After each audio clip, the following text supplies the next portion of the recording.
See, Keith, money ain't no problem here.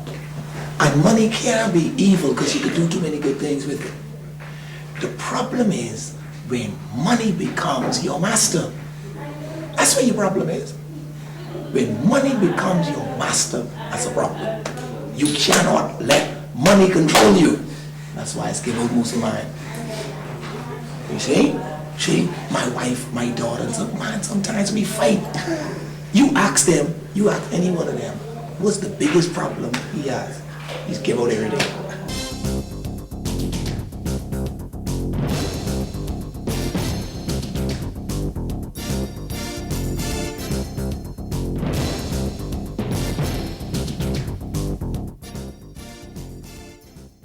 Good evening and welcome to Portraits.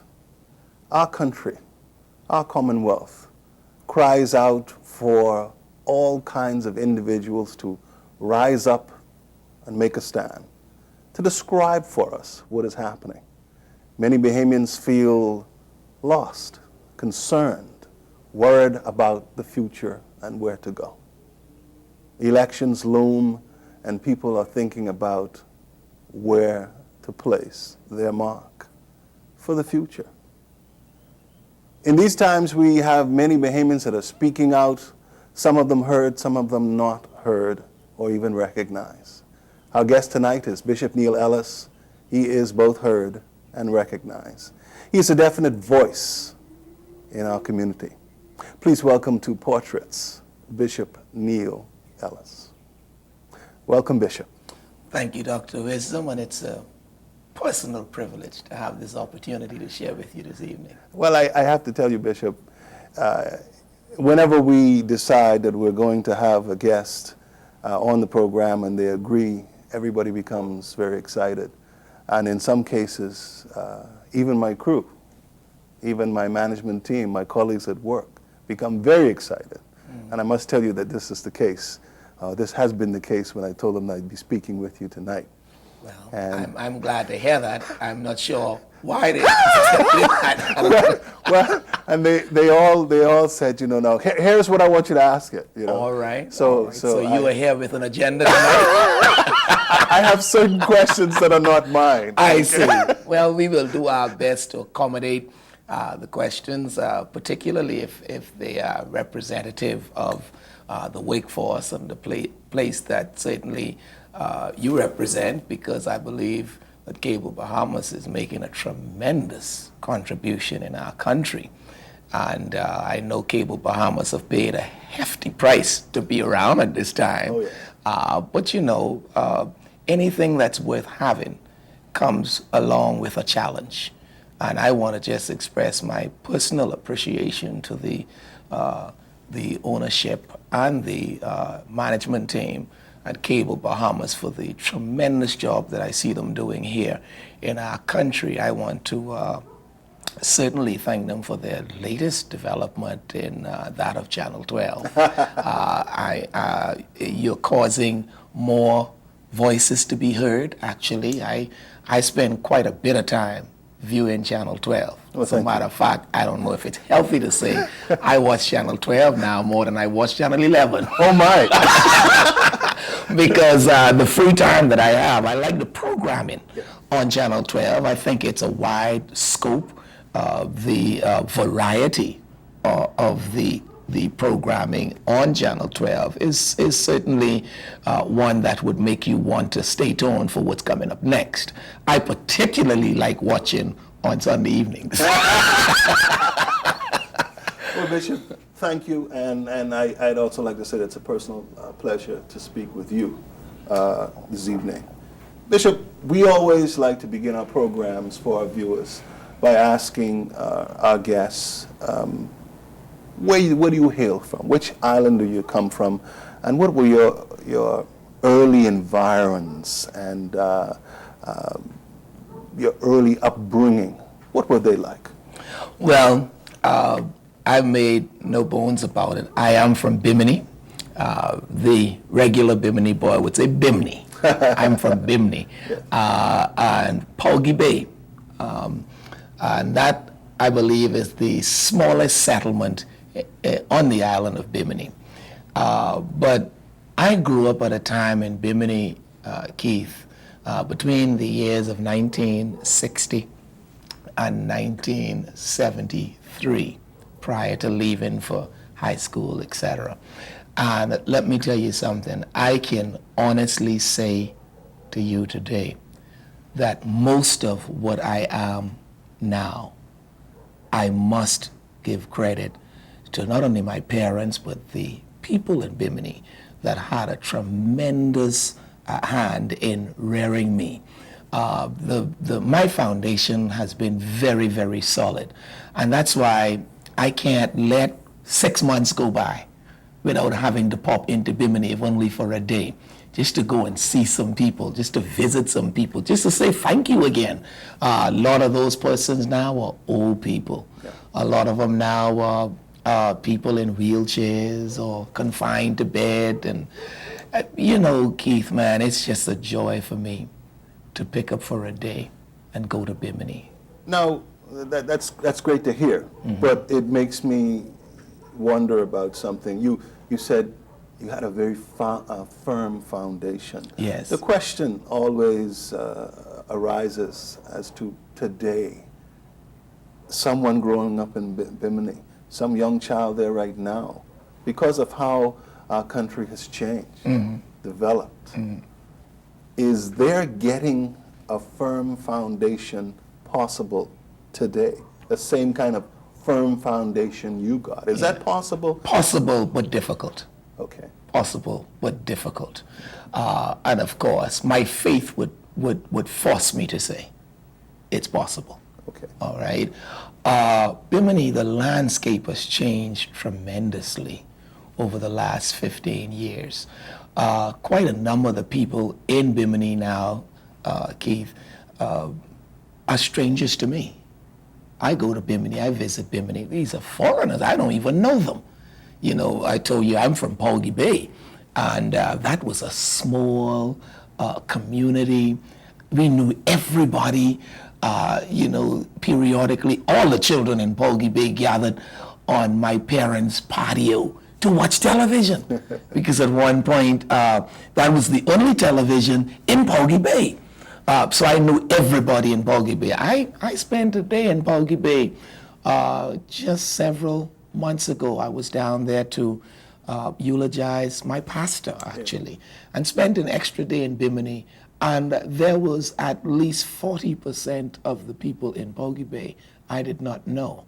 And of course, with the changing of the landscape comes the changing of the agenda. The focus is different. Half of the people don't know half of the folk in Poggy Bay. Now, we hear that. Just to cut in for a second. Right. We hear that all the time. So they don't know each other that well. Right. What is detrimental about that? How is that going to hurt? Why don't you just accept that, well, you know, this is how a neighborhood is today? What's detrimental about not knowing? Well, see, Keith, because we knew one another, we were able, that brought about certain things with it. Number one, we were able to look out for one another, even as children. I mean, somebody in Bailey Down couldn't beat me. I mean, we had our own form of gangs at that time, but you know, it was not like, it was just, we looked out for one another.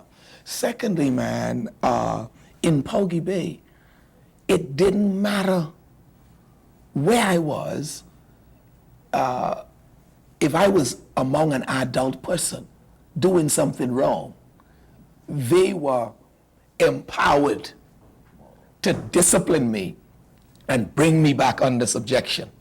And before I get home, they'll let my parents know I had to do this with Neil today. Yes. All right. The fact that we don't know one another, or they don't know one another in Poggy Bay now, that can't happen. I mean, you'll create war right in that small community. Don't you touch my child. Yes. All right. Because of course the agenda is different. All right. Most of the people in Poggy Bay, man, at certain points on Sunday, never, Keith, you'd know, Poggy Bay was going to be empty. Everybody was going to church. all right? And we used to go, like some people would pass my house and call me, and then we pass the next house and call the next person. So we always went to church en masse, for example, at least 10, 12 of us. I'm talking about kids now. Yes. So we'd be saying going to church together, coming back from church together. Of course, now we did our stuff in between going and coming. But Yes. you know, there was a focused agenda that was laden with positive things, you know, Yes. and discipline was right at the root of it all. What do you have to say, though, to the parent or the child that are existing in Porgy Bay or anywhere in Bimini or in other parts of the Bahamas who don't have that kind of situation? How are they to proceed to make the best of it? Or do you detect, or are they lost in a kind of hopelessness? What are we to do now, today? Well, you know, the other thing I've discovered, Keith, is that most of them don't stay in Bimini long enough. You know, it's like a foreign culture. You're in, you're out. It's almost like they're winter residents or Transitory. something. You know, Yeah. So I think for me to see again in that environment, the kind of environment I grew up in, we have to stabilize the people first. All right, so that's why I think it's possible, but very difficult. Okay. You see, Okay. Bishop, if we can go back to you, because you know this program is about the essential essence of our guests, who they are, when they're not being their usual everyday persona. What do you do to relax? What do you do in your off time? What are your hobbies? yeah. Well, I get asked that question all the time. You do. My major thing that I do to relax is play domino. All right? Dominoes? Yeah. Now that's not as physical as many other things that Yes. many other persons would do, but I play domino. I play domino religiously twice a week. Is there some particular thing about it that is relaxing It's to a you? stress reliever. Okay. Are you slamming the table? Yes, the sir. whole- And I usually give my dominoes names. So anybody I need to get at, Okay. who's been messing with me, who's been getting on my nerve, who's Understood. been serving as a person frustrating me, I name my dominoes. And especially if I'm winning, you know. So when I slam, I know who I'm dealing with. Yes. So I don't have to slap them physically. I don't have to kick them. I don't have to cuss them. Yes. I just play domino. All right. But I love it, and it gives me a wonderful opportunity to relax and to kind of socialize with the leadership of our church. Okay. Because that's who I play with All right. every Sunday night and every Thursday night. All right. Is there any other things that you do occasionally or that well, you would consider hobbies? With the girls, we play cards quite a bit. I find that as a major opportunity for them to talk to me. Okay. Because usually if they winning, they talk more. And they find that a better environment when they're winning, playing cards with their father and winning, it's a better environment for them to tell me the truth. Okay. You see? And so I play cards with them. I play basketball. We have a rim in the back of the yard. My two girls like to play basketball. So I play basketball with them quite a bit. We have a very active congregation. So they do a lot of sporting activities. Okay. And but on a systematic, everyday situation, domino is the thing for me. Okay. I have a friend and a kind of mentor that I've grown up with, worked for.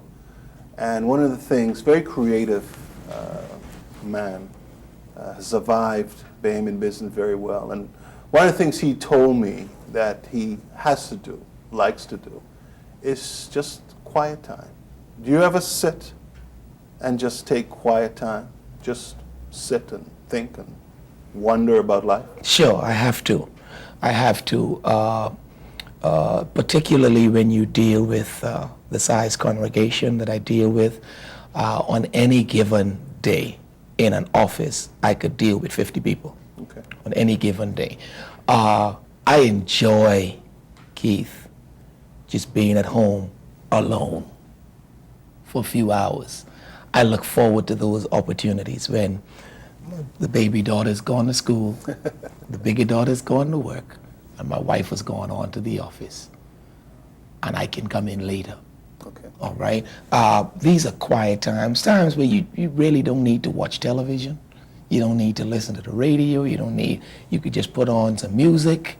You know, might I say, not always Amazing Grace. Okay. You know, sometimes there's some nice classical music, some instrumental music, and just reflect.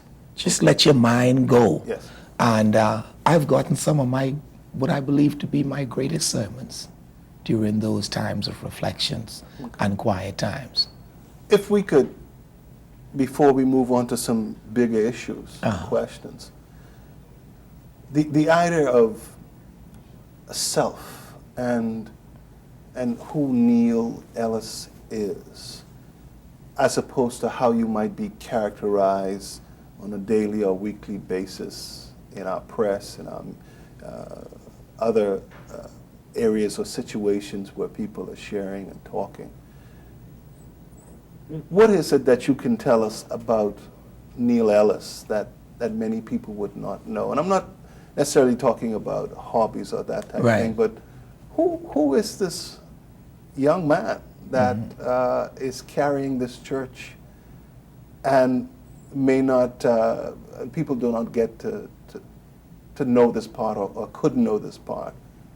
Who is Neil Ellis as just a person, yourself, that we might not know? Well, Shakespeare said one time, Keith, to thine own self be true. And my mother told me something many, many years ago that I shall never forget. She said, whatever you do, son, always be friendly with your pillow. She means be able to sleep at night. Okay. And so I am, Keith, everything I do essentially is centered around people because of who I am. I am a compassionate, people-loving person. I like to see people changing for the better. I like to see people progressing. I like to see people advancing. That's like a high for me, especially if I know I had something to do with it. So I'm in ministry today. Yes, God has a calling on my life. But I turn my back on the business community, on the other area of my life because of my love for people. I live each day of my life to see other people as a result of my work living better. Are you a teacher? I consider myself to be. I consider myself to be a teacher, preacher, disciplinarian. All right? I like discipline. I like order. You know, I do not like foolishness. You see, and I don't like people to play with me. I like people to be straight with me. I like to be straight with people. And that's why it's difficult, Keith, for some people to like me. All right? Because I will not play with you. I do not beat around the bush with people. I think it's wrong to deceive people. You see? Yeah. And so I'm a frank person. I do not do things undercover. Okay. All right? You will never have to wonder where I am on a particular issue or where I am with you. Okay. Because I will never hide it. Well, that is clear. How then does tolerance fit into that approach for ideas, opinions, approaches that are totally different from yours and maybe even a bit distasteful? How does tolerance fit into your approach? Tolerance fits in with the acceptance of understanding that people have a right to have different point of views. You see? So I'm always prepared to hear people out. I'm always prepared to listen. As a matter of fact, I would not be a good counselor if I was not able to do that. All right? But at the end of the day, the point that I'm making to you is you should never let a person leave the room without knowing where you are, where you stand. You should never let a person have to leave you wondering what he thinks about this or how he feels about this. I think that's deception. Okay. You know, and because of my love for people, Keith, it's difficult for me to deceive you. It's difficult for me to not tell you the truth, as painful as it might be. All right, and sometimes people cannot deal with it. I'm discovering that sometimes people prefer you to lie to them. They prefer you to just play with them. Just don't hurt them. Okay. You know, and I find that difficult to do. And that's one of the things that concerns me in our country. You know, people are afraid of truth. That's a problem that we have in the Bahamas. And that's why so many politicians, for example, are popular. See? Now, as a preacher, I don't have to be popular, but I should be truthful. Yes. You see? And therein lies the difference between myself, for example, and a politician. All right? Their responsibility is to please you and to stay popular with you because they got to come back to you. Yes. I don't. You see, it is my responsibility to be honest and truthful. And that's what I seek to be, simply because, you know, my wife will tell you, and she tells me all the time, that people can get my heart, you know. So she often wonders if she has a part of it.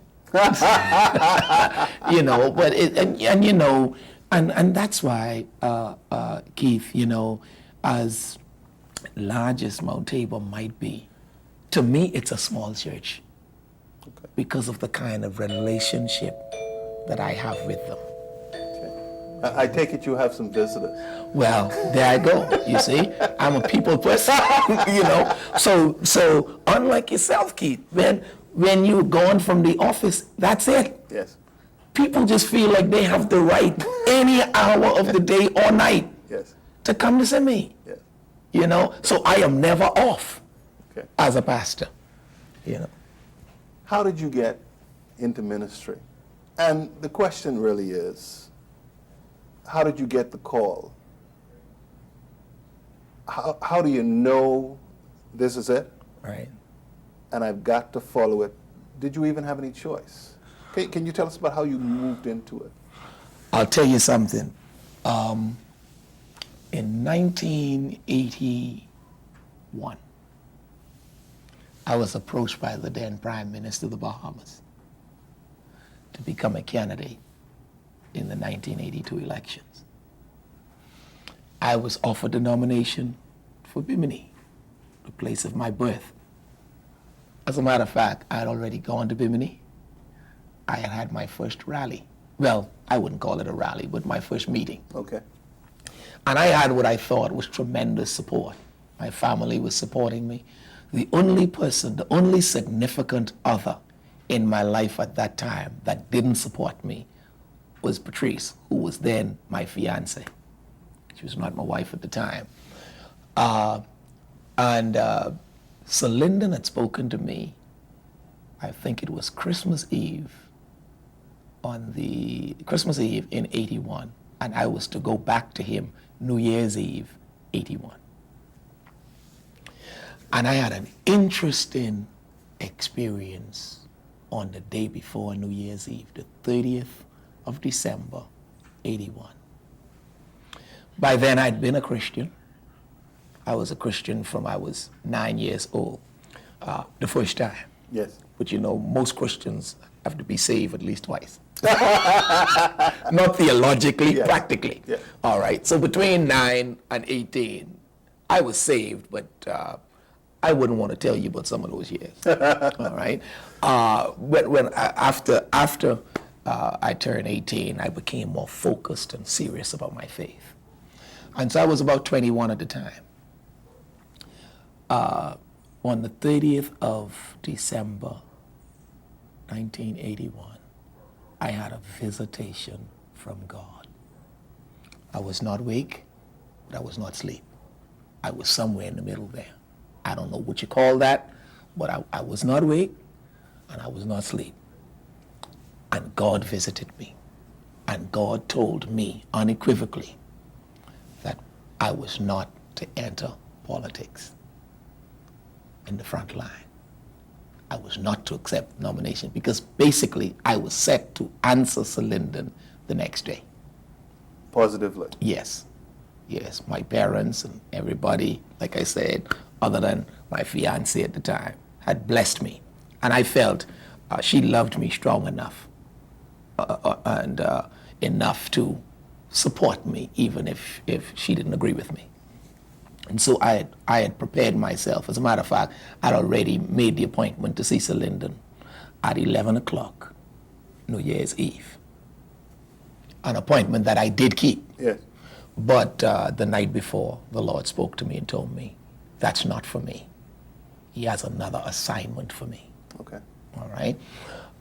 Before I went to Sir Lyndon, about 9:30 that morning, I went to see my pastor, who was Earl Francis at the time. And I told him about my experience, only to discover that the Lord had been saying some things to him about me. All right? And after having that conversation with him, I was convinced that it wasn't politics, but it was the ministry that the Lord was preparing me for. And politics came by way of the challenge. I understand. You see? So I did go to Sir Lyndon and told him about it, my experience, and turned the offer down. And of course, he painted it very, very beautifully for me. You know, you would be the youngest person in Parliament, and even if you, what he said, even if you do not win Bimini, and I think you should, I think you would, I think you know Sir Lyndon was. Oh, I know. And he said, but if you were not to win that seat, we would put you in the Senate and make you the first minister of the Ministry of Youth. All right, that's when that was talked, and but I turned it down. And one of the reasons why Sir Lyndon and I became good friends, I believe, after that was because of the depth of respect he showed me, then and following. And here's what he said to me, Keith. He said, you know something? He said, very few men I know would turn down an offer like this to go into the ministry. Okay. And he said, I shall always respect you as a man of God. The essence, excuse me, of a lot of the questions that people have asked me to ask you has to do with your approach to ministry, the vibrancy of your ministry, the vibrancy of your church. There are many men that preach with your vibrancy, but yours seems to go through your entire setup, your entire structure. This approach to church services, to ministering to your congregation, where does that come from? And was it all there at the beginning, or did it kind of develop and form itself into its present state? Yeah. I need to go back a little bit, Keith, to answer you. When I was 15 years old, my grandfather was dying. I was in St. John's College at the time. He sent for me. I flew to Bimini, and he asked me to kneel down at his bedside. He laid his hands on me. He said, the Lord has called you to preach. So now I remembered all of this that night when I had the, whatever it was, I don't know whether it was a dream or a vision, but it was a visitation from God. And my grandfather told me, he said, the Lord has called you to preach and to be different. A couple hours later, he died. Today, he's been, my church people will tell you, I talk about him all the time. He's the greatest inspiration in my life outside of the Holy Spirit. When I started the ministry, Keith, I started the ministry because the Lord called me to do it. With a little reluctance. I never wanted to pastor church, never. I liked business. I liked politics. I never wanted to pastor. I was enjoying being in the business community. That was doing well for me. And so me and the Lord had a time even after I started the church when he moved upon me to go into the ministry full time. Yes. So I turned my back then on what I thought was a lucrative career. At that time I was making about $80,000 in salary, besides perks and bonuses, etc. And I went to the church for $16,000 full time. All right, so that it was a $62,000 drop. Now, let me answer your question. Whenever you leave something to go into something else and to sacrifice with that level, you better go at that full force. You understand? So after I made that kind of commitment, Keith, I recognized this is what God wants for my life. He's impressed upon me to go into ministry. He's impressed upon me to start the church. He's impressed upon me to now leave the business community and give focus to the ministry full time. We had 112 members at the time. I had no office. We were in a tent. When the Lord told me to go full time, I always tell our members, the Lord has a sense of humor. Because, this for me was just ridiculous. I thought I'd done what he asked me. I went into ministry. I started the church. But why, at this point in ministry, with 112 members, no office, would the Lord tell me, leave the business and go full-time in ministry? After quite a number of challenging conversations with the Lord, I decided it doesn't look like I'm going to win this discussion. So I submitted. I did what I had to do. But I recognized at that time, Keith, clearly, this is what the Lord wants for my life. This is the direction he wants me to take. And I understand that it pays to be obedient to God. And so I submitted. I turned my back on the salary. People thought I was crazy. Some of them thought I'd gotten fired from my job. And I guess rightly so, because they didn't see the logic behind leaving an $80,000 job for a $16,000 job. All right. So I went into that ministry full time, man, and I just forgot about everything else and focused in on that and gave it everything I had. And because of my love for people and my compassion for people, I believe it is a combination of those two things, along with the power of the Holy Spirit, that drew people. But the thing about it, Keith, is to this day, I cannot really tell you when that church grew. Okay. Because I was always among them. So because I was always among them, I never really recognized the growth until after we had grown. All right? It mattered to me where people were living. It mattered to me how they were living. It mattered to me what the family structure was like. I wanted to know what your home environment was like. It mattered to me whether people were in comfortable living environments.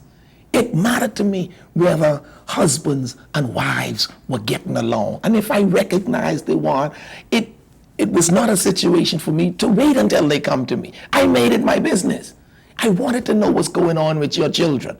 I wanted to know how they were doing in school. I wanted them to send me the report cards of the kids. I want to see what's going on. All right? And I believe it's because of this kind of interest that was placed in the lives of the people. People brought people, Keith. Okay. You see? The membership basically grew that church. All right? They thought they found a place where they could hear from God, they could enjoy a service, and they could be in a position where if they needed advice or help from their spiritual leader, they knew they could depend upon it. And they talked about that. And they brought people to see that.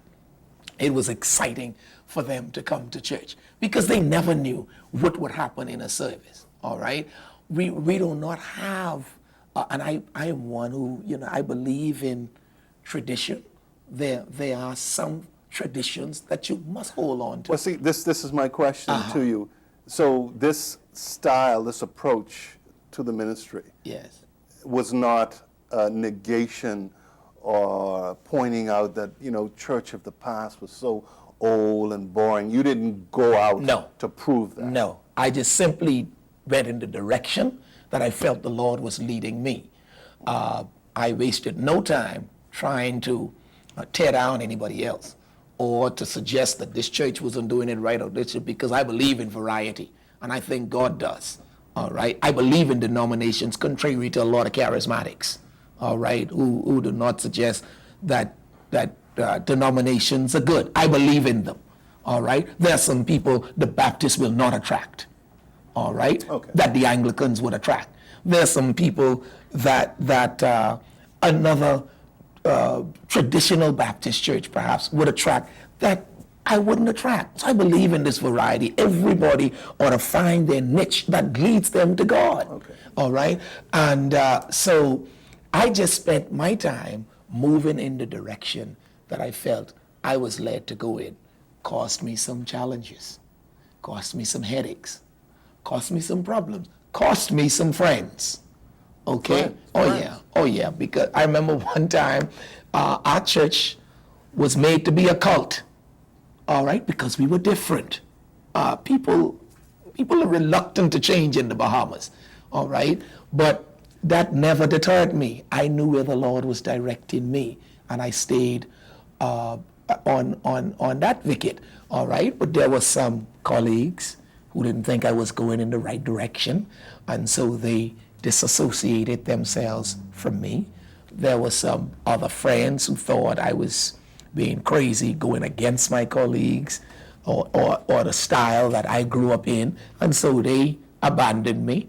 And there were some other people who were just sent into my life just to criticize me. They were anointed to criticize me. And they really walked in their anointing well. But I stayed on course because I didn't think this was Neil Ellis. I felt strongly convinced that this was the direction that God was leading me in. I could feel, Keith, that God was up to something. He wanted to give birth to something. And I believe he had assigned me to do it. You've done much. You've done a lot for many people. How did you prepare yourself? What is your training? How did you not only prepare yourself or train for the ministry, but for handling people? Are you schooled? Are you tutored? Where does your educational and informational and instructional base come from? How did you do that? Okay, outside of my formal business training and my formal theological training, there was no training for handling people. I think that comes out of my love for people, okay, and out of my compassion for people. All right. I wish I had done more in psychology. All right. But you don't do too much in psychology when studying in theology. Okay. And you don't do too much in psychology when studying in business. Where did you study business? Where did you study theology? My business studies took me to College of Bahamas. Okay. All right. I did business management, accounting and business management there in the College of Bahamas. My theological training came from the Florida extension of the New York School of Theology. Okay. All right. And outside of other, periodically you got to pause and go just refresh yourself, yes, do some seminars and do some things here and there. All right. But to talk about some concentrated effort for training in dealing with people, I have not had the privilege of getting formal training in that direction. But see, your love for people, Keith, will make you see their heart. Okay. Your love for people will drive you to the point where if you don't understand what's happening, you go back and find a way to understand. All right. You see? So if you're people oriented, I think people can feel you. All right? I still today, with 3 services on Sunday morning and almost 5,000 members now, I still today, Keith, go to the door after every service. That's how I touch my people. Because the congregation is large, some of them can't get to me during the week as quickly as they want to.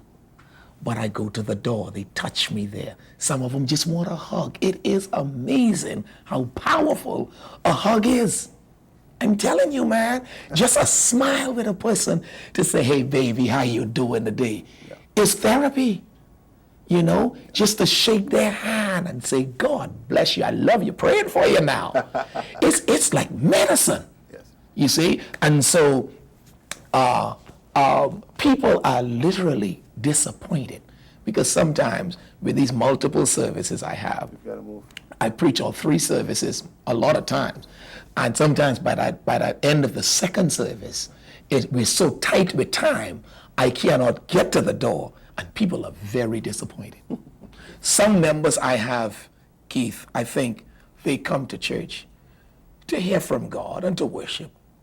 But their real goal is to meet me at the door. All right? And I'm telling you, this, you just can't compromise with it. Yes. You see? Because some people, Bishop, I've been trying to reach you, and I can't get to you. That's my time to say, because I always have an adjutant with me, yes, at the door. Yes. I'd get his number. Okay. Usually before the night falls, I'd speak to them. I mentioned earlier that you've done much. Right. Not by chance as much as I need to be doing. Fine. I wonder though if you can tell us, my audience, young people, is there, for lack of a better word, a formula or things you can point to that helped you to get here and help you to sustain this service to people? To people. Again, Keith, I have to go back to it. I don't know if I could give you a formula other than to say you have to have a love for people. I mean, it's difficult for you to service people and not love people. Okay. You have to have a strong desire to want to see people progress in life. You know, that's my pill, man. That's my injection. When I hear the testimony of a person who has advanced in life, and they're part of the membership, man, that's a big deal for me. We promote it, all right? Some people always ask me, even with my radio program, why do y'all take so much time to highlight who got a new house and who got a new... Listen, man, Keith, a house for many people is the biggest investment they would ever make. This is the greatest accomplishment that most people in our country will ever have. The purchasing of their own home. That's a big deal for them. Well, I do not believe you should be a part of my congregation, have such a major accomplishment, and we don't help you celebrate. You know? So I believe we ought to just stop for a minute, stop the singing, stop the preaching, stop the praying. Here is John Doe. Him and his wife and children on Friday moved into their new home. I need some people in this church to stand to their feet and help them celebrate today. I have seen the people walk down in tears, Keith. Here it is. They have somebody, a group of people who are demonstrating they are happy for me. Okay. And so I take the opportunity and bless the homes. Now, when I started out, of course, I'd grown up with the tradition that you go to the home and you pray for the home. I don't do that as a pastor. All right? We make you bring the keys, or we invite you to bring the keys to church. I pray for the keys. I pray for the house with the keys in my hands. Okay. And then we give you a certificate saying that on this particular day, my house was blessed by Bishop Neil Ellis and the exciting people of the Mount Tabor Full Gospel Baptist Church. So I don't know if you could come up with a remedy for that. It has to come from the heart. It just have to be a situation where there is compassion and love for people, man. Just a calm, man. Just I don't do engagement, Keith. I don't go to your home or to the hotel or something to pray for engagement rings for your party. We do engagement in the Sunday services. We bring the young man and bring the lady and say to the congregation, this is Jeffrey and this is Susie. They are being engaged today to be married. And I take a moment and pray for them, talk to them, and then bless the ring and ask the fella, I tell you now, you can't kiss her here. You kiss her at the wedding, you hug her here at the engagement. Yes. But you know, they come with their parents, their godparents, their friends, their family members, because to be engaged to a woman is a big deal. For a woman to have a man offer to marry her is a major deal. We want to celebrate that. Okay. All right. Some people we have had come, Keith. You preach a sermon, eh?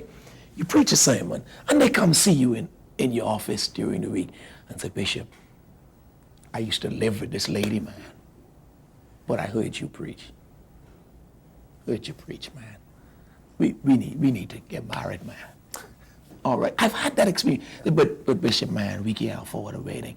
So we've had situations like those where I did the wedding in a 9 o'clock service, right in the middle of the service. They ain't got no money to have the wedding, but I want to give them a good show, give them a good audience. So in the middle of the service, just before I preach, we have the musicians strike up Here Comes the Bride. Let the man and the woman walk in. Got the bridal clothes on. What happened? And you take 15 minutes in the service to ask them to do the vows, declare them man and wife. At the end of the service, they could sign the documents. But they have a full church. And so we've had situations where members, because they were so excited for them, paid for the honeymoon, sent them on trips, sent them to Atlanta, sent them to Marriott. And, so people, it's hard for a person like that, Keith, to leave that church, man. That's hard. So one of the things I believe has happened for us now, Keith, is that church has basically become institutionalized. Mount Tabor Full Gospel Baptist Church now is really more than a church. It's an institution, man. Okay. And people are attached to it. That's why, and it's hard to fight against that force. Okay. A couple of quick housekeeping chores. All right. A lot of people do not understand you. I think, or misunderstand where you're coming from, or aren't listening, or don't see, don't know. I get basic questions like this. Tell me, Keith, ask the bishop, why does he have to dress so wonderfully? Why does he have to dress so wonderfully? Why does he have to change his clothes for every service? Why does he have to have 1, 2, 3, 4 bodyguards, assistants, whatever? Why does he have to be chauffeured in a wonderful car? And here's the big one. Why does he have to have a jet? I don't have no jet. Why does he have to have a jet? And this is how they conclude, Bishop. Yes. But he's preaching the word of God. Why does he need all these things when his job is to preach the word of God? Okay. They are all good questions. And they are all questions that I shall attempt to answer if I can recall them. The first one is, why do I dress so well? Well, I view that as a compliment, first of all. And I'm glad to hear that people have concluded that I dress well, because I take pride in myself. I take pride in myself. I stand before, So this is not vanity. not from my perspective, I stand before thousands of people every Sunday, Keith. Between the 3 services, we see close to 4,000 people. One of the things I'm selling, basically the main thing I sell in Mount Tabor is hope. I sell hope. I'm from Bimini. I'm from a poor background. I grew up in a family of 10. My parents had 10 children, bless their heart. I'm number 7. I was a poor boy. And I really didn't know how poor I was until I came to the city. I thought we were doing pretty good. I came to Nassau to go to school and realized how poor I was. But my parents struggled with me. Bless their heart. I love them so much. And they're both still alive, 53 years into marriage. But by the time it was time for me to go to school, they couldn't do it. You know how I got to high school, Keith? I was in Bimini in 1972. Sir Lyndon Binlin made his official visit to Bimini as Prime Minister, as Premier. The school, the Bimini All-Age School, invited me to do the welcome on behalf of the island. I did that welcome, and Sir Lyndon Binlin asked, "Who is this boy?" Then he found out, or he recommended, that y'all have to get this boy in high school. At that point, Keith, I had sat the exam for St. John's.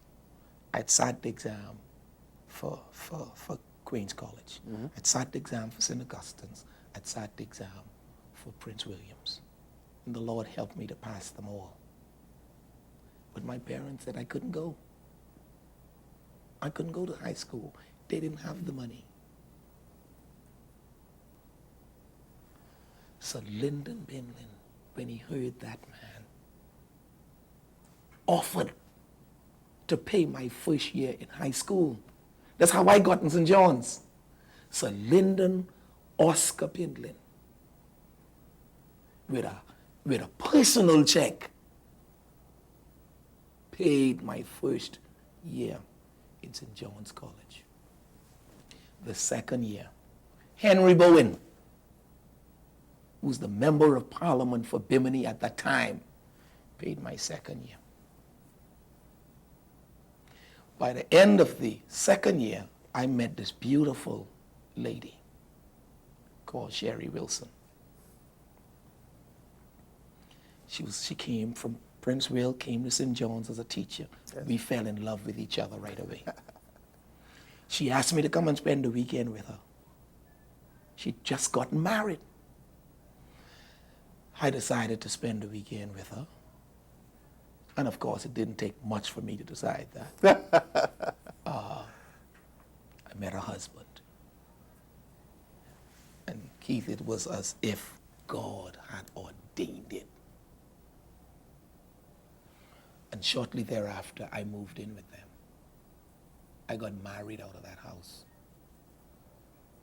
But my other 3 years in high school, they took care of. You understand what I'm saying? My parents to this day, man, couldn't afford to send me to school. I came up poor. But the Lord blessed me. The Lord made a way for me. I put my own self through College Bahamas by working with your dear father, part-time, going to school, full-time. I worked part-time, made enough money to put myself through college until I got a scholarship at college. Found out that here again, Sir Lyndon Binlin orchestrated a way to get me a supermarket scholarship, city market scholarship. Yes. I never applied. He worked it out. Oh, I thank God for that man.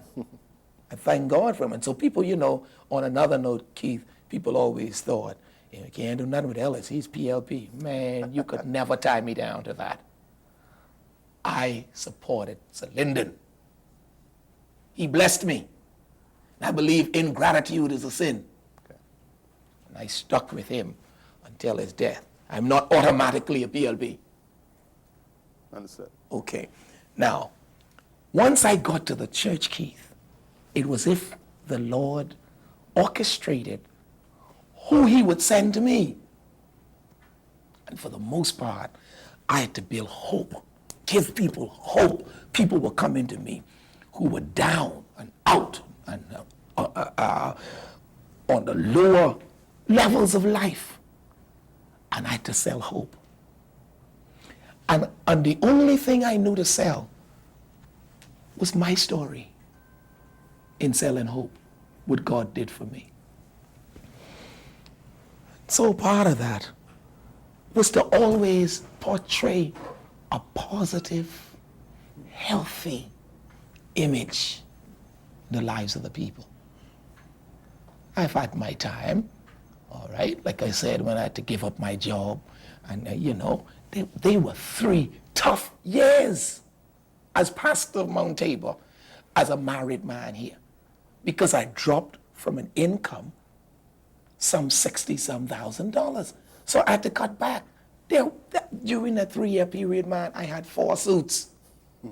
As the pastor of Mount Tabor, 4 suits. All right? And the Lord kept blessing. That changed. All right? And I always felt after that, and I still do now, that I will always seek to portray a healthy, positive image.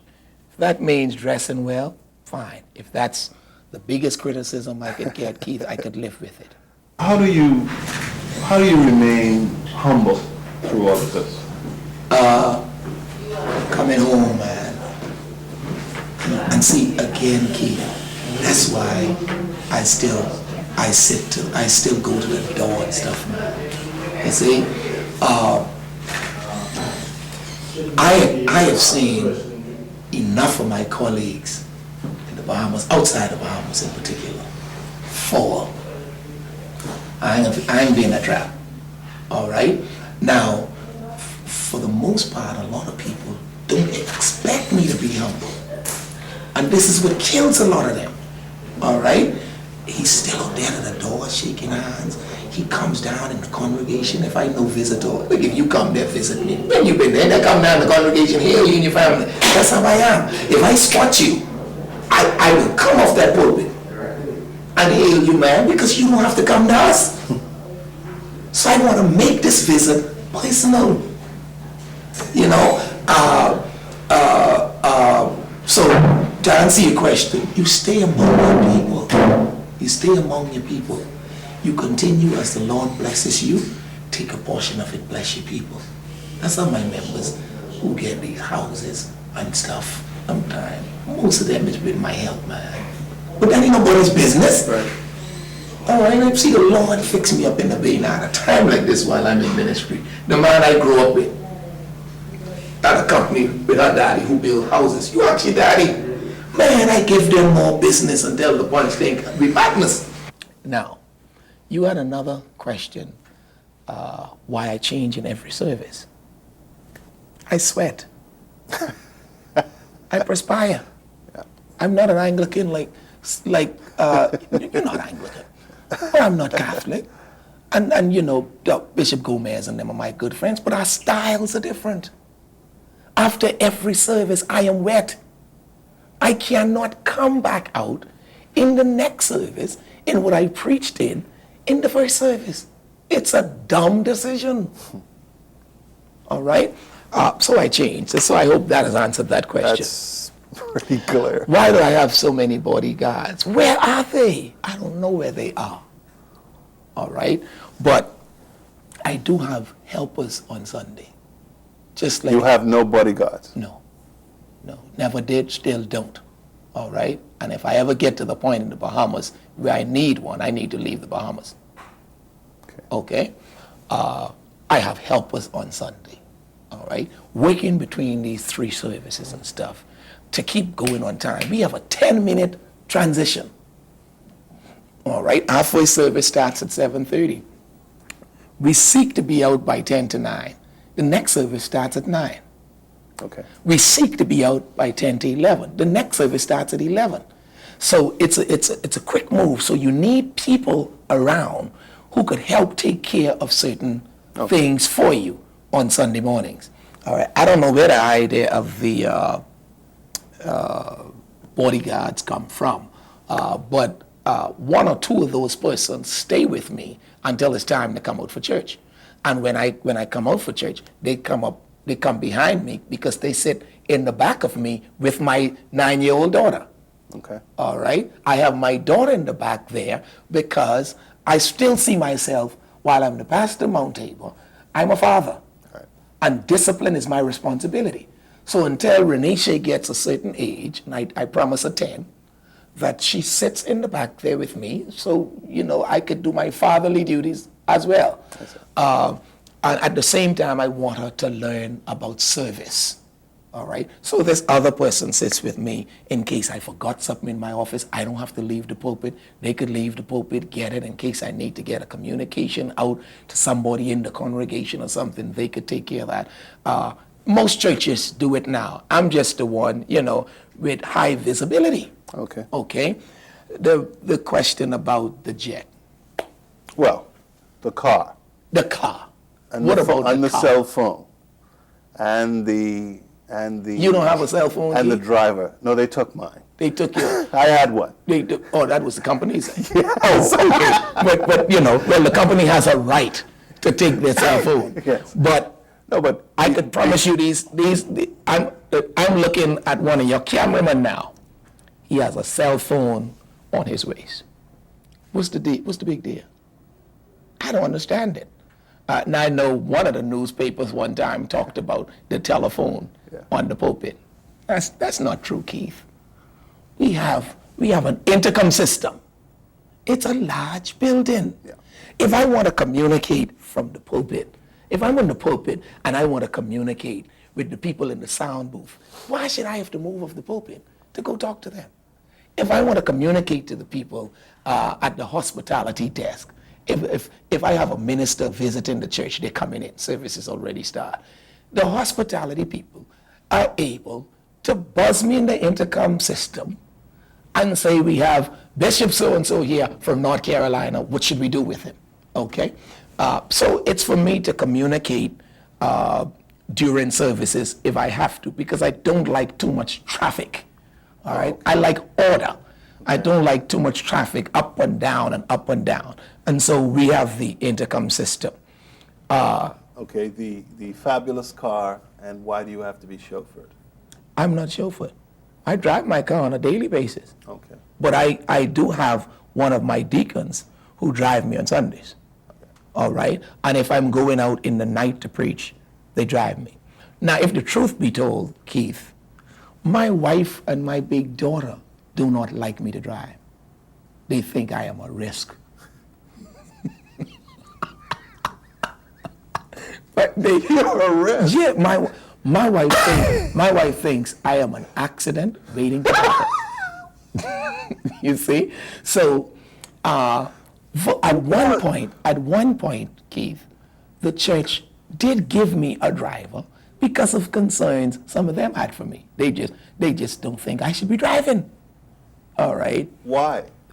They just don't think I drive well. And secondly, they just think I'm always preoccupied. Okay. All right? And my wife now, I think she thinks it has something to do with my small eyes. So, but for a while, this was a serious concern. And so the church hired a driver for me. He was not just a driver. He did some other things at the church. But on a daily basis, he took me around whenever I needed to go out. But I mean, are you preoccupied? I am, very much. But Keith, as preoccupied as I am, I just still liked my privacy. And driving was the only time I had for privacy. So I asked them to reassign this driver. All right? So I have a person, if we were to leave home tonight to go to the food store, my wife will go behind the wheel. She will not let me drive. If me and my daughter are going out somewhere in the evening, they refuse to let me drive. All right, because they think I'm a risk. So, so in the night, Keith, if I'm going out to preach somewhere, the driver, who is a very dear friend of mine, and this is he voluntarily does this. Right. Or he's not on staff or anything. He voluntarily does this. And on Sundays, he picks me up, he takes me to the church, he brings me back.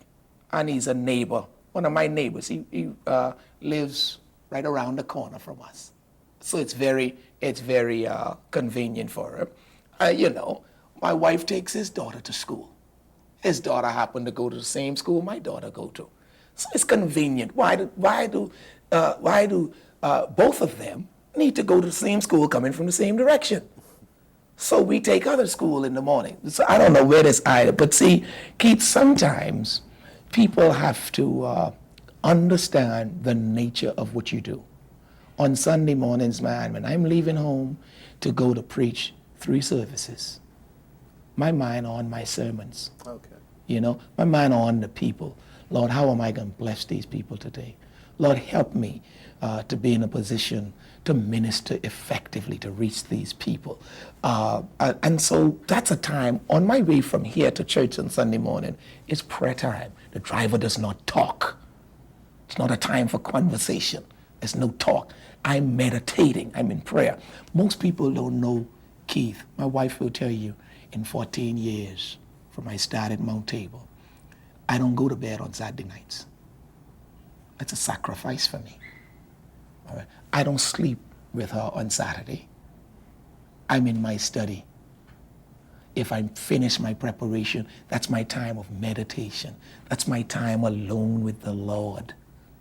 All right? So on Sunday mornings, I'm fresh. I'm ready.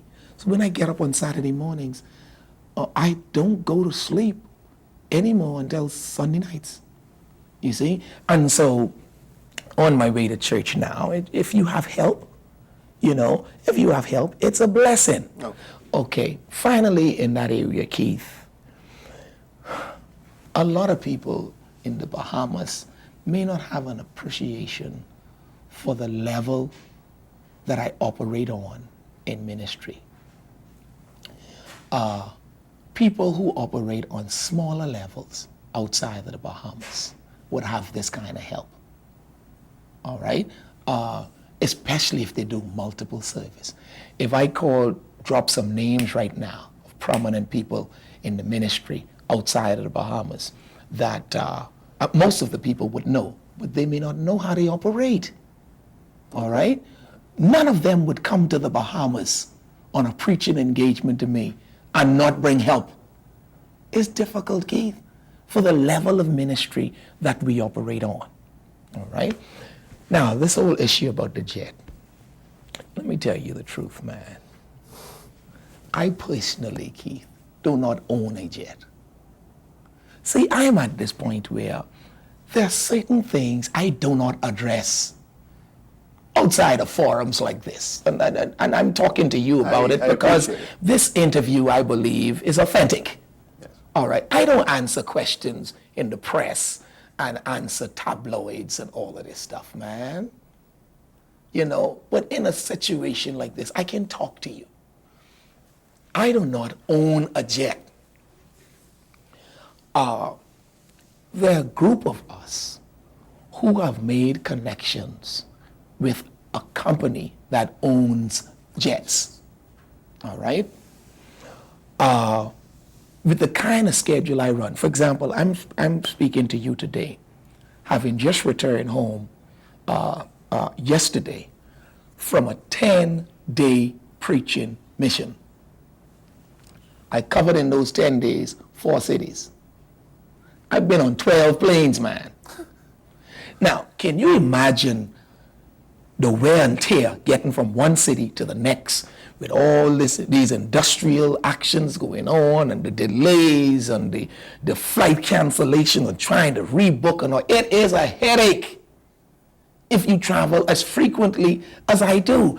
And if you travel for the purpose for which I travel, it's no good to the congregation if they're paying for me to come there to minister to a conference, thousands of people, and I go there and just jump off a flight 7 o'clock to preach at 7:30. I'm no good to them. I'm no good to them. So there's an arrangement with the company that we have. Now, I didn't know the people, Keith. They heard me preach. Okay. After they heard me preach, apparently I ministered in a way that blessed the owner of the company. The owner of the company tracked me down and made me an offer.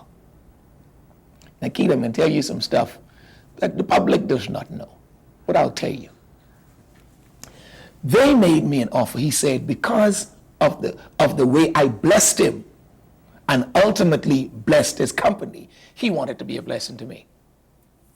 He made me an offer to have a jet at my disposal for $20,000. $20,000 landed me the jet. Now watch this now. In his talking to me to work the deal out over the period of time, the Lord spoke a word to me, and I spoke to him again, not even conscious about what I was doing. And he dropped the price. So it went from 20 to 15. All right? I do not care for the jet. The jet is not here. They take care of the jet. I don't know who the pilots are. I meet them when they fly me. I have nothing to do with the jet other than whenever I travel, I pay for the fuel. They take me to wherever I'm going, whatever the cost of the fuel is for that, that's the price they give me. All right? When they drop me back into Bahamas, they go back to Texas. All right? But that whole arrangement, if you want to say I own the jet, yes, I do. All right? And it's a $15,000 deal. So my jet, Keith, is cheaper than your car. That's right. Look at the blessings of God. My God, ain't he just wonderful? You know? And I don't use the jet all the time because there's some places I go to preach for, Keith, that I don't think can afford the cost of the fuel. So I take Delta. All right? That's why on these 4 journeys that I was at just recently, I flew Delta the whole trip. 10 flights. All right? Now, there's some ministries that invite me who could handle the jet. And if they could handle the fuel, yes, it is more convenient for me to tell the pilot when I want to leave. All right? It is more convenient for me to leave this morning, go to Atlanta and preach, and leave Atlanta at 10 o'clock tonight, and come home and sleep in my bed with my wife. It's more convenient. But in terms of owning a jet and having a jet parked at the Millionaire Airport, no, that's not the case. That's not the case. Well, I thank you for sharing that with us. Mm-hmm. And I think if now that people have heard and have been informed, it would be interesting to see what they say. See, one of the tragedies, Keith, one of the tragedies of silence is you pay the price. All right? Because if newspapers or people or whatever say something and you don't rebut it, they take it as truth. Yes. I just don't have that kind of time to rebut everything that comes into the press. I am obligated to my membership. Okay.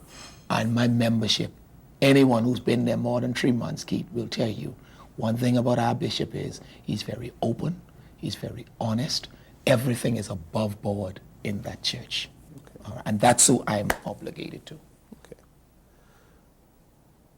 What, if we could just shift a little bit, I really appreciate the time you've given me, but I have a few more things I really need to ask you about. What is your view, simply, church and state? How do they relate? Do they interrelate? And I'm talking about church and state in the Bahamas. I firmly believe, Keith, that at this stage in our nation's history, there has to be a marriage, church and state. There have to be a coming together. The church shouldn't be out here operating by itself with its agenda, and the government or the state is over here operating by itself with its agenda. I think there ought to be a medium ground where church and state ought to meet. But Keith, for that to happen, there has to be mutual respect. You see? Mount Tabor just agreed several months ago to be a social partner with the Ministry of Housing and Social Development, because I believe it's a wonderful thing that Minister Algernon Allen is doing. Okay. I think he represents, from my perspective, what a minister ought to be promoting. And I'm sure there are others who will do the same thing if they had this kind of ministry. All right?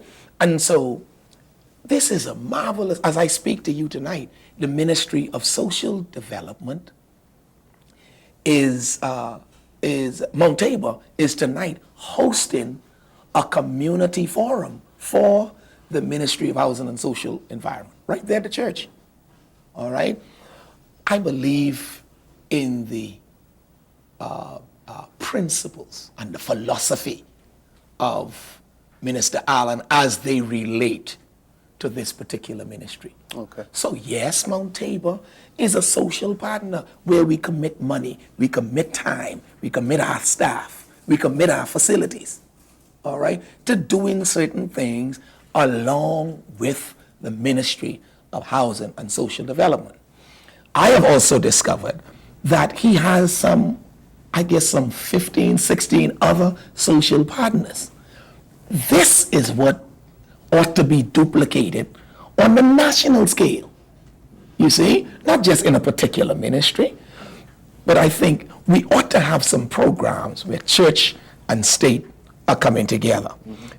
Just recently, there was something that the Christian Council and the government decided to do in terms of the, I can't remember exactly what they're calling it now, but the public media thing, yes. Where they're doing a number of projects together, which I think is honorable. As to whether or not the projects are as tight as I think they need to be successful and progressive, I have my own opinion on some of those projects. Now, Bishop Ellis, you know that there's some concern about these two bodies coming together and one having an effect on the other, etc. You obviously, have you stated, think they should be a marriage. But do you have any concerns? Do you see any dangers in there about how that marriage should happen? Yeah, actually, I think it ought to be a marriage, but it ought to be one without sex. You heard it here, folks. Yeah, we ought to be able to live together without being sexually active, without having intercourse. Okay. All right, government and church. I don't want to see pastors out there trying to run for parliament. All right? And at the same time, I don't want to see politicians parading like preachers. You know, I think there ought to be mutual respect.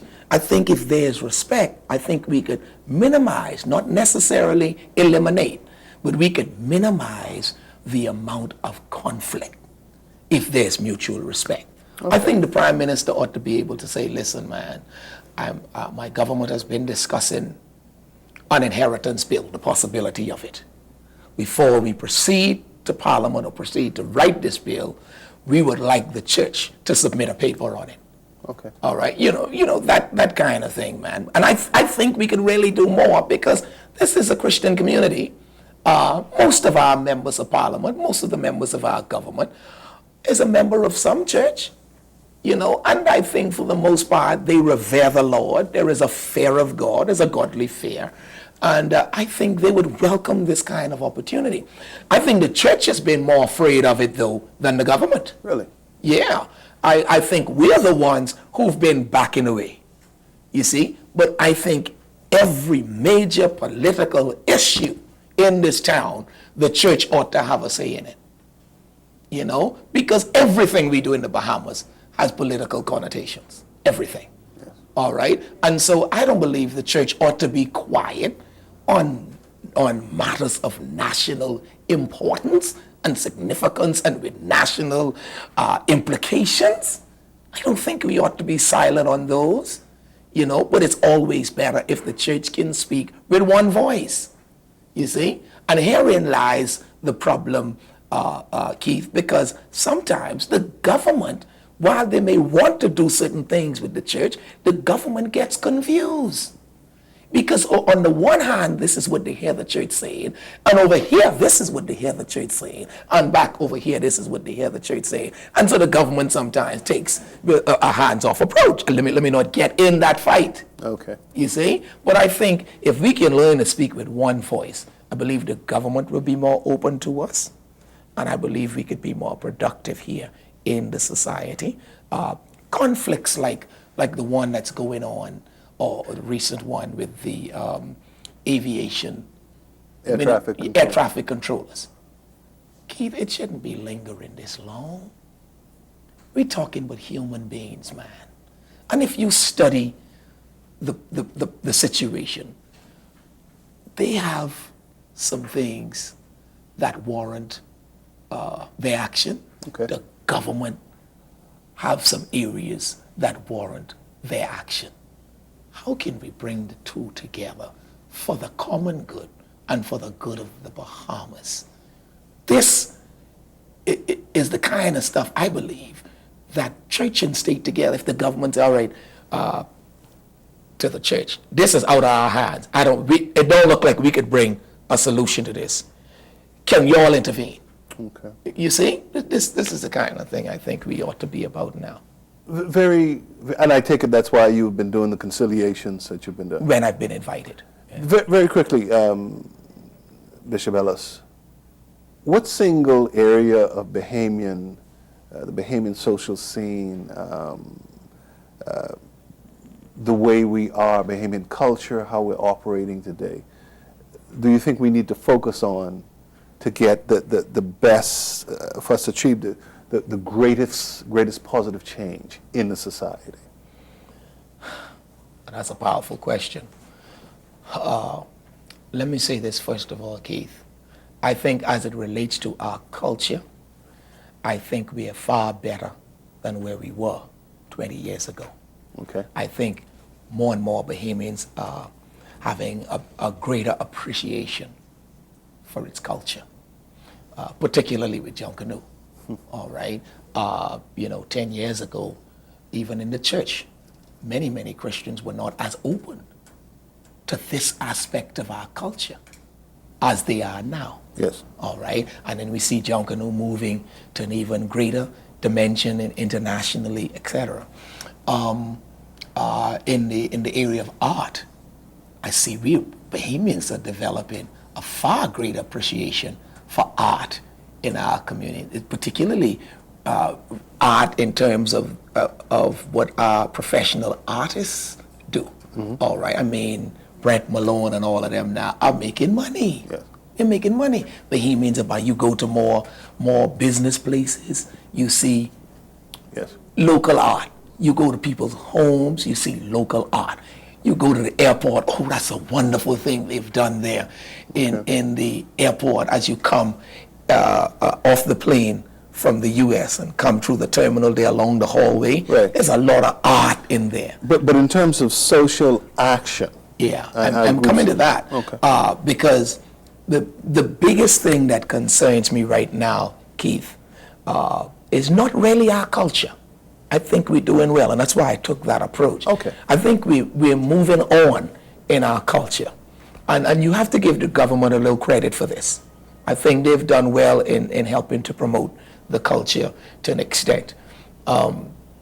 But my biggest concern is the level of morality and brotherhood in our Bahamas.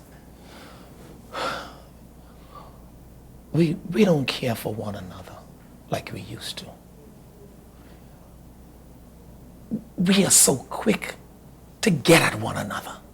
It's almost like the Bahamas, Nassau in particular, is a war zone. You've got to pick your words with people even on the street. You've got to be careful how you greet people. You've got to be careful how you hail people. You have to be careful what you say to people at the red light. It's like people are ready any minute to snap at you or to hurt you physically. So the level of our caring for one another, the level of compassion for one another, I think is really dwindling. What do we have to do to address that? I think it's far deeper than just surface talk. Okay. All right, and I think we'll do well to get into a study on it. The other thing is the level of morality. Man, Keith. Bishop, I wish we had so much more time. Yeah. But we're running out of time. I got to ask you one last question. Mm-hmm. It's the question I ask all of my guests, and we're going to have you back. Okay. Because this whole idea of morality is a separate show. Yeah. Or could be a separate show. Sure. But simply put, what, according to Neil Ellis and all of his experience, is a Bohemian? What is a Bohemian? Well, keeping in mind now, I'm from Bimini. Growing up in a poor family with 10 children, and being disciplined, etc. A Bohemian is somebody who I believe, given our history, can recognize that it does not matter where you are on the totem pole.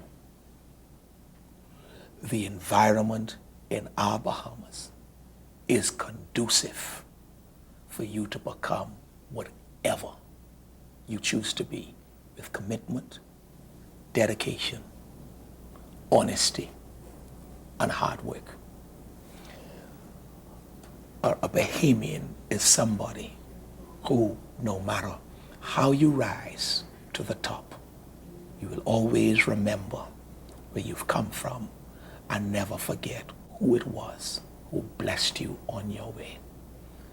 A real Bohemian, Keith, is a person who will never turn his back on God. You go on the street, man, you find a drunk man, you start talking about Jesus.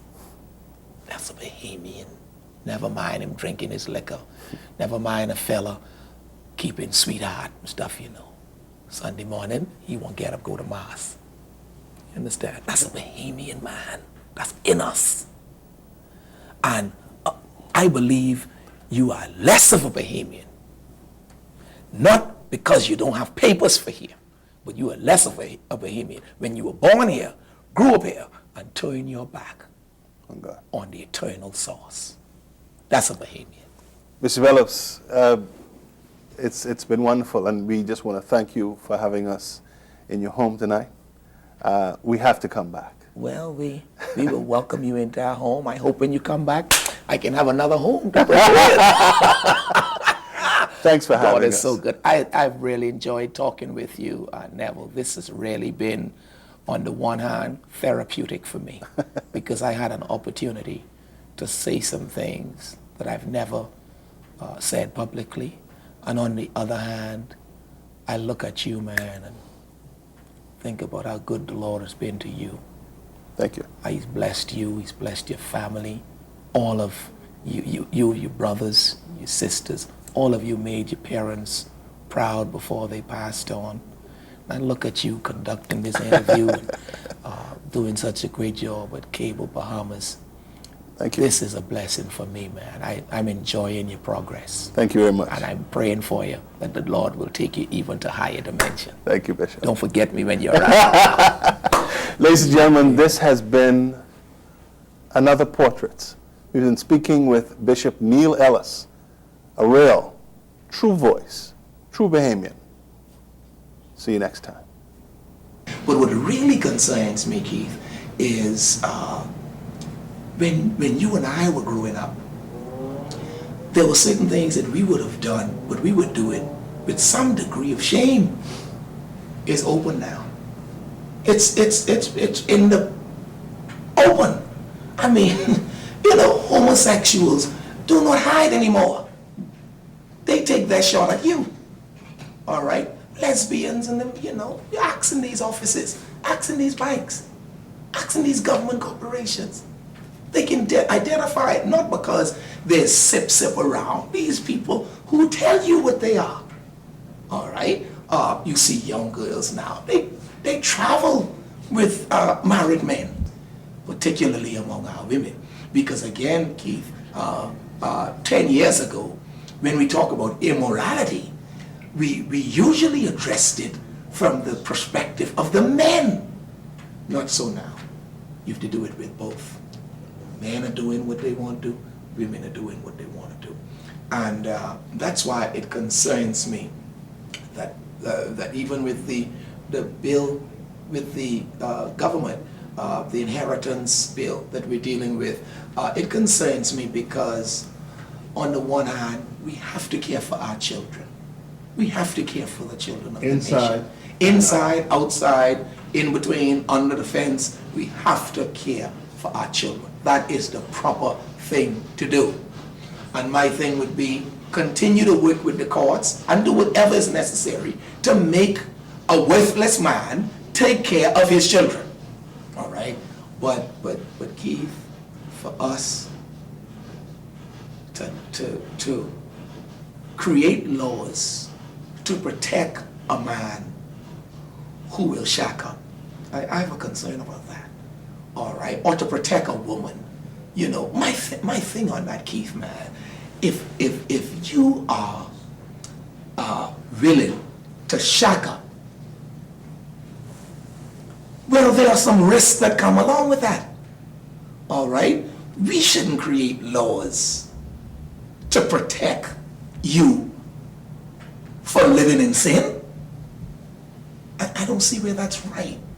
All right? Now you can say, well, these people have been together for 7 years, for 20 years, for 30 years. They have a right to do it. Maybe so. But we shouldn't be responsible for creating the laws for them to have it.